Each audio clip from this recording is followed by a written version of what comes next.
Hello everyone.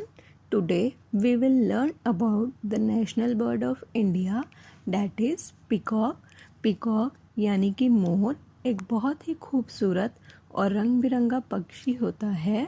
जो मादा यानी कि फीमेल होती है उसको हम पीहन यानी कि मोरनी बोलते हैं।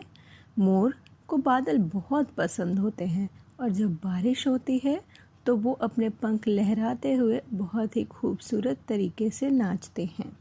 मोर नाचते वक्त बहुत ही सुंदर और आकर्षित लगते हैं।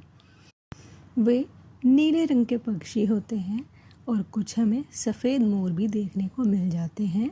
उनके पंख नीले, हरे, गोल्डन यानी सुनहले रंग से बने होते हैं। मोर की लंबी पूँछ और लंबी गर्दन होती है। उनकी गर्दन बहुत ही चमकदार होती है और जो मोर होते हैं वो बहुत ऊंचे यानी स्काई फ्लाइंग बर्ड जितना तो नहीं उड़ सकते, लेकिन वो बहुत ही कम दूरी के लिए उड़ सकते हैं। इसीलिए मोर हमारे एक ऐसे पक्षी है जो उड़ सकते हैं। आई होप आप लोगों को ये वीडियो अच्छी लगी हो। अब हम मिलेंगे नेक्स्ट वीडियो में।